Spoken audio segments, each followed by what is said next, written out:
That'll be taken in the end zone. And the decision to bring it out will cost him about 5 yards as he'll get this only back to the 20. The Eagles offense now, they head back on the field. And last time, not only the turnover, but that turned into 6 points. They got to make up for that here. We always hear about empty possessions, but some are worse than others. You can have an empty possession, pump the ball away, get yourself set to play defense, but when you turn it over, it changes momentum, and when they take it downfield and punch it in on you, that's a bad possession all the way around. Yeah, but you're hungry to get back out there, aren't you? You'd better be, because otherwise, it's going to be a long day for you.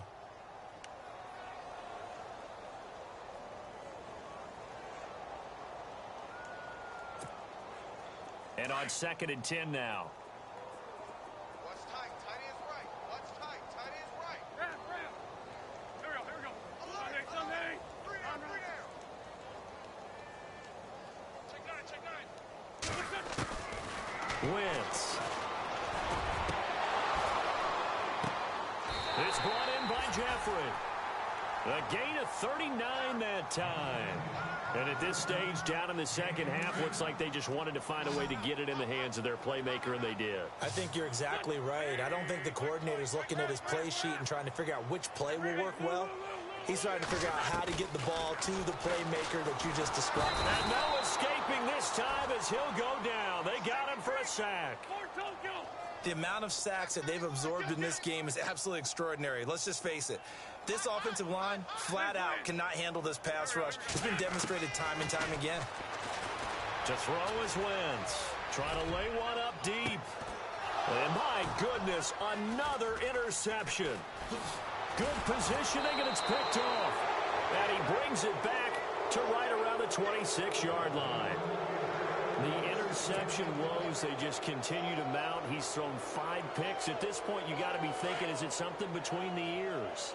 I think a confidence hit does occur once you start getting those numbers up there a little bit.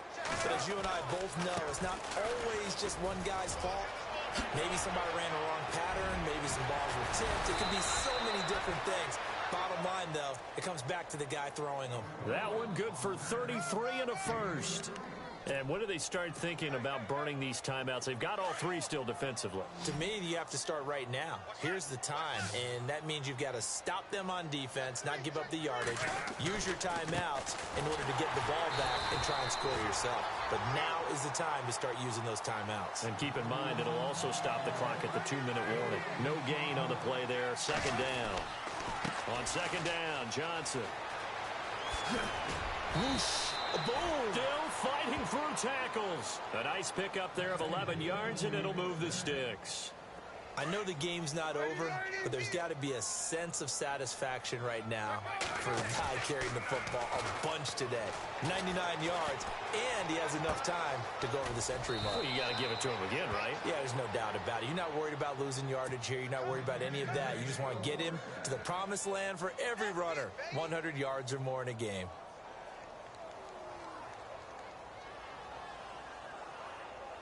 So after that big play, let's see if they can catch their defense maybe on their heels. Time for a break. Back to finish it off on EA Sports after this.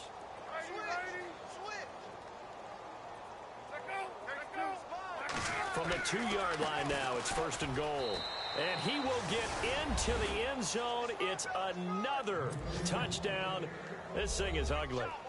And for them, this train, it just keeps rolling, doesn't it? Well on their way to yet another victory. Yeah, it's almost a runaway, isn't it? And you just wonder how anyone could stop this. They got full momentum going, full confidence going. But it's not just their own confidence that is leading them. It's the lack of confidence against their opponents now because they see them coming and think, we've got no shot to beat this team. Elsewhere, they're into the 4th at Lucas Oil Stadium in Indianapolis. Now, you saw the score at the bottom of your screen a moment ago. We got a good one going on there. A win would be their 2nd on the young season. The Eagles offense now gets set to head back onto the field. They are just obviously getting shellacked here in this one, Charles. What's the message if you're a coach for this final drive in a lopsided game like this? For a lot of coaches, be honest. don't forget today. Don't forget what has happened out here. Yeah, use that as ammo going forward. Exactly. Take a great look at that scoreboard. Realize how poorly everything went for. Pressure comes, and the Cardinals bring him down. Now they got to get to the line quickly. The amount of sacks that they've absorbed in this game is absolutely extraordinary. Let's just face it. This offensive line, flat out, cannot handle this pass rush. It's been demonstrated time and time again. That's incomplete. Nearly another pick. My goodness. While an incomplete pass certainly doesn't look like a good play, for the guy throwing it today, as many interceptions he's thrown, he's got to feel a sigh of relief that the ball actually hit the ground and didn't go in the other direction. And now here is another interception. It's the rookie safety from Washington, Buda Baker, and they will score. It's a pick six for the Cardinals touchdown.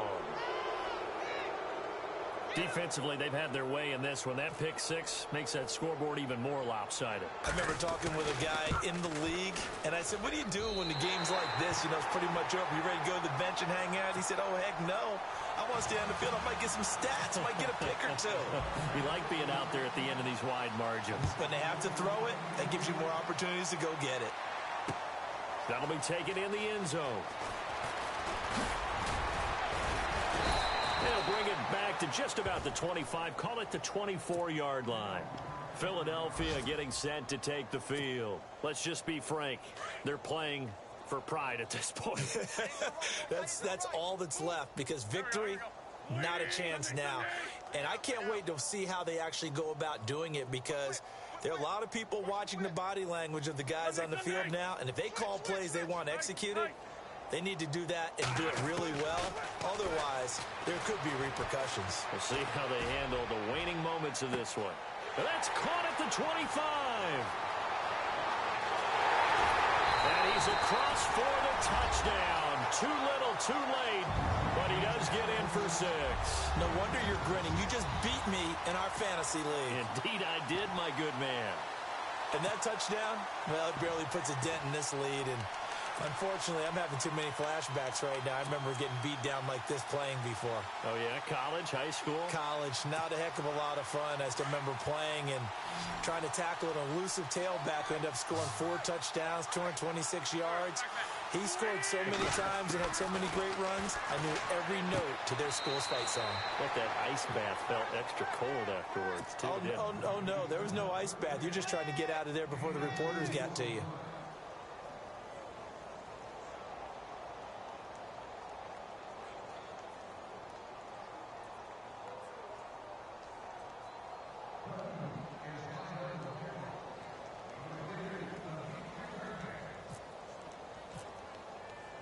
Sturgis out now to kick this one off. Fielded about a yard deep. And a good return as he'll be stopped just shy of the 30-yard line.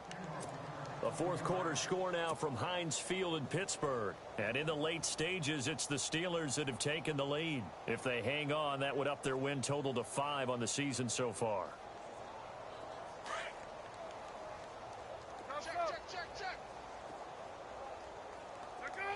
And no press coverage here. They are backing off in the secondary. They begin the drive with Johnson. Oh, able to avoid him. And they get him down, but not before he takes it across the 40-yard line. They pick up 12 on the play there, and they move the chains. Into the fourth quarter now, the offense has got to feel like they've imposed their will and kind of taken the life out of the defense. And you can see it from the perspective of the guy carrying the football. Those holes have to look huge, similar to a great hitter. Seeing a ball come into the plate and he's in the zone, the ball looks like a beach ball to him. He's just smacking it over the wall. Now what you're seeing is a runner whose eyes are wide open, and he's envisioning a goal line. Palmer apparently wants to throw it. Rush coming, and he's taken down. Now a second timeout called for by the defense. That'll leave him with just 1 remaining in this fourth quarter of play. Palmer gets him set, 3rd and long for the Cardinals after the sack. They go play action with Palmer. Over the middle here to Brown. And he's finally taken down, but not before getting across midfield and across the 45-yard line. And they're able to convert on third with a solid gain of 23. They go play action now. Palmer. He's going to float this over the middle deep. And nearly picked it off. He had a chance to come down with that in the end zone, but it'll wind up just being incomplete. Those throwing windows get a lot tighter near the end zone, don't they? And here's the thing. You already probably have 3 points in your hip pocket. You force a throw here and give up an interception, you come away with nothing. And he fires one that's intercepted. Able to get there and pick it. And his guys are going to get the football at the 37-yard line. Their passing game has been spectacular this afternoon. Finally, a win for the defense. You think maybe there was an adjustment there.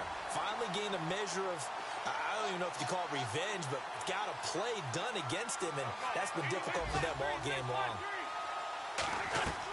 So after the INT, here's Wentz. He's going to let it fly. And he knocks the ball away, and it falls incomplete. Well, the obvious goal is to try and score a touchdown, but at the least, adding to a pretty big yardage total for his intended receiver there, huh? Yeah, well, when you got a guy over 150 yards, keep chucking it deep to him, I guess. Yeah, no doubt.